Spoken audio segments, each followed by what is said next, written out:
Hi friends, இப்போ நம்ம சிறகடிக்க ஆசை பார்க்க போகிற சிறகடிக்க ஆசையில் நம்ம முத்து இருக்காரு. திடீர்னு அவருக்கு ஞான உதயம் பிறந்துருச்சு போல். அதனால சரி நம்ம இதுக்குப்பா அவங்க காதலுக்கு தடையாக இருக்கணும்னு சொல்லிட்டு திடீர்னு போனவர் ஒரு பட்டுப்புடவை வாங்கிட்டாரு. வாங்கிட்டு வீட்டுக்கு நேராக போகிறாரு. விறுக்குன்னு எதுக்குப்பா இங்கே வந்தேன்னு சொல்லி பார்த்தா, இல்லைப்பா நான் சீதாவுக்கு ஒரு மாப்பிள்ளை பார்த்துருக்கேன், நல்லா படித்தவருப்பா, வீட்டுக்கு ஒரே பையன்ப்பா, போலீஸ்கார மாப்பிள்ளை பண்ணுறாரு, ஒன்றும் புரியலையே, அப்போனா நாளைக்கே வர சொல்லுங்க அப்படின்றாங்க.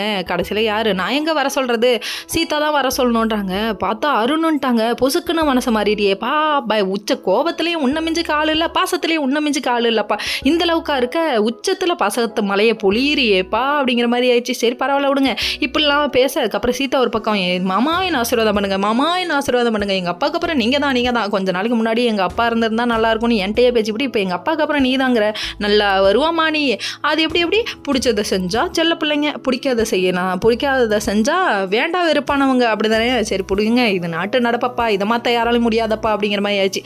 அதுக்கப்புறம் இவங்க சந்தோஷத்தில் குதிக்க ஆரம்பிச்சிட்டாங்க. இந்த ஹாப்பினஸை சொல்கிறதுக்கெல்லாம் அங்கே ஒரு பொருட்கெல்லாம் வெடிக்குது. என்னன்னு பார்க்குறீங்களா, நம்ம விஜயா ஒரு பக்கம் ஐடியா கொடுக்குறாங்களாமா, நம்ம ஸ்ருதியும் ஐடியா கொடுக்குறாங்க, பேசாமல் இழுத்துட்டு போக சொல்ல அவனை அப்படிங்கிறாங்க. அதான் அந்த போலீஸ்கார அங்கிளை எப்படியாவது இழுத்துட்டு போக சொல்லுன்னு சொல்ல, அதெல்லாம் நல்ல குடும்பத்து பெண்கள் பண்ண மாட்டாங்கன்னு சொல்லிட்டு அண்ணாமலை அட்வைஸ் பண்ணுறாரு. அப்போ தான் உன் மருமக பண்ண வேலை உனக்கு தெரிஞ்சதுன்னா நீ ரொம்ப ஒப்பாரி வைப்ப, அந்த மாதிரி ஆயிடுச்சு நிலைமை. கடைசியில் நம்ம ஃபோன் வருது, யாருக்கு, நம்ம மீனாவுக்கு ஃபோன் வருது. மாமா வந்து இப்படி சொல்லிட்டாருக்கான்னு சொல்ல, என் புருஷனாதுன்னு அவங்களே நம்பலைன்னா பார்த்துக்கோங்க, எங்களுக்கும் அப்படித்தான் இருந்தது, இது ஒரு வேளை கணவன் போட்டு காமிச்சிட்டானுங்கன்னா போச்சுடா சாமி அப்படிங்கிற மாதிரி இருக்குது. இவர் எங்கள் வீட்டுக்கு வராரு, ஹாப்பியாக கொண்டாடுறாங்க. ஸ்வீட் எடுக்கணும்னா கொண்டாட வேணாமா அப்படிங்கிற மாதிரி ஆயிடுச்சு. Okay friends.